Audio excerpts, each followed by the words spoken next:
So, TNA.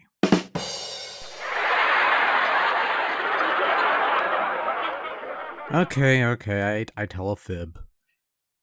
Oh, TNA. What started as a promising upstart promotion soon became something of the hot alternative to the stagnant WWE product, only to eventually tumble and fumble its way into minus 5-star obscurity, nowadays relegated to Twitch and some random hunting channel. Apparently it's a good show now, I'll just take your word for it. But there used to be a time when TNA was actually a hot property, and when you have a hot property, it's usually subject to the dreaded licensed video game. And so in 2008, Midway Games begat TNA Impact for PlayStation 3 and Xbox 360. Two systems I did not have at the time, but there was also a PlayStation 2 version that I happily picked up for a few bucks. Said PlayStation 2 version also came with a bonus DVD, essentially a compilation of some of the company's best matches of the time. And it's safe to say that I've enjoyed the DVD more than the actual game, but let's not jump the gun here. So TNA Impact, the video game, gives you a roster of over 20-ish TNA wrestlers of the time, whether it be your TNA staples such as AJ Styles, Samoa Joe, or Eric Young, or your WWE cast-offs such as Booker T, Christian Cage, or Kurt Angle, or your old guys like Kevin Nash, who looks very, very old in this game. I mean, very old. Maybe it wasn't such a good idea to put him in an Ultimate X match hanging from those vines. He might tear a quad or two, or something. Nobody is going to get that. And then there's Suicide, a new character created for the game who eventually became an actual wrestler on TNA television, because sure, why not? You have two modes of play, straight up exhibitions, which are just one-off matches, or story mode where you follow the career of Suicide as he attempts to reclaim his lost memory and glory or something to that extent, and this is where the game starts to fall apart, at least the PlayStation 2 version. See, this opening introduction where Suicide is being operated by TNA commentators Mike Tenay and Don West disguised as plastic surgeons, don't ask, is supposed to lead you to creating your own wrestler. However, the PS2 version of Impact has no create a wrestler feature, which means you start with a full Suicide getup, of which there are two varieties. As for the story itself, it's a series of things that happen to happen. You wrestle in the indies, you go for tryouts, you get a TNA career, that sort of thing. You play them out, and a bunch of silly cutscenes play along the way, and whatever, it's not the most intriguing or even the best story ever told, but some would argue it's a different take on the career mode, so your mileage may vary here. The only other reason to play the story mode is really to unlock the hidden stuff such as the alternate arenas and hidden wrestlers. Unfortunately, most of the hidden guys you unlock are made-up jobbers and no-name guys with the most indie-rific gimmicks, with only a few name wrestlers being available to unlock.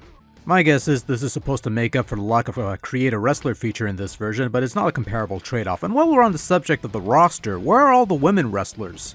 Where's Gail Kim? Where's Awesome Kong? Where's Jenna?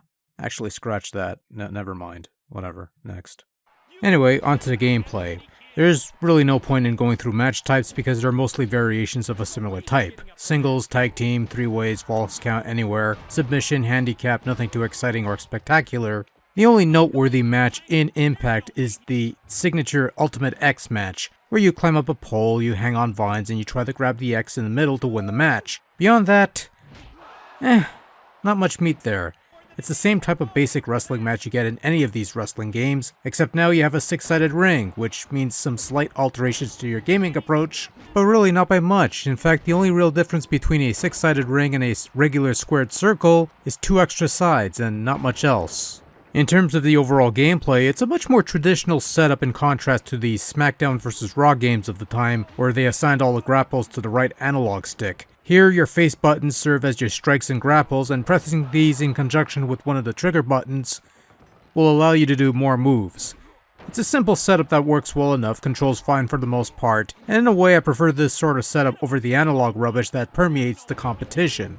The core mechanics are also somewhat similar to the other games. You could focus on specific body parts and make them more vulnerable to submissions and things of that nature. There's a stun meter that fills up as you take damage, and once it's full, you'll be stunned and open to attack for a short while. There's also an impact meter. As you lay in the moves, it'll fill up, and once it's completely filled up, you can perform your finisher within a certain amount of time. So it's all fairly basic stuff, with more of an arcadey feel with the somewhat quick pace and motion. After a couple matches and a quick rundown through the included tutorial videos that teaches you the basics of the game, Impact's core mechanics shouldn't be too difficult to grasp, although I could do without Submission Simon, which is referring to a mini-game during submission maneuvers where you press a button sequence to inflict more pain or escape the move depending on the situation. Though to be fair, Submission Simon could also be a rather indie-rific gimmick for anyone out there, so I don't know.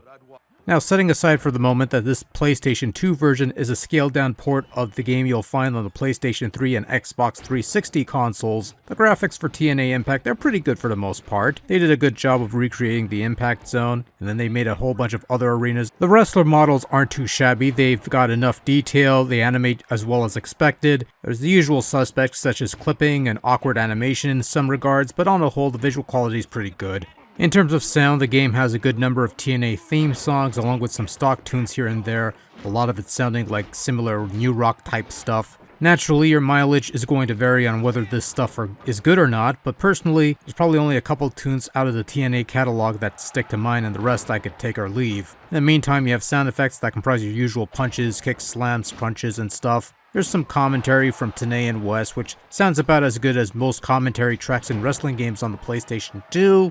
I leave that up to you to determine whether that's a good thing or not.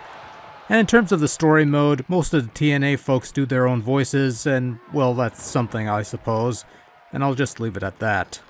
Overall, TNA Impact has that first game in the franchise feel, a game that offers some bare-bones material and gameplay that feels a bit lacking, but otherwise provides a baseline for which future sequels could have built upon, except there are no further sequels and we only have the one Impact game. And the one Impact game is a somewhat average game that has a couple unique bits here and there, but at the same time feels a bit shallow compared to what the competition was offering. Once you've completed the story mode and unlocked all there is to unlock, there's really nothing left here. For those wanting a TNA video game in their lives for whatever reason, this might satisfy that need just fine, but I'd say go for the HD version instead. At least that would let you create your own wrestlers, which is always preferable to the job squad this version gives you, unless you really want that epic dream match between Don West and Giant Guppy Killer or whoever else was. Oh yeah, I forgot this game has Christie's tips, where you get tips from Christie. Yep. I've got nothing. Goodbye.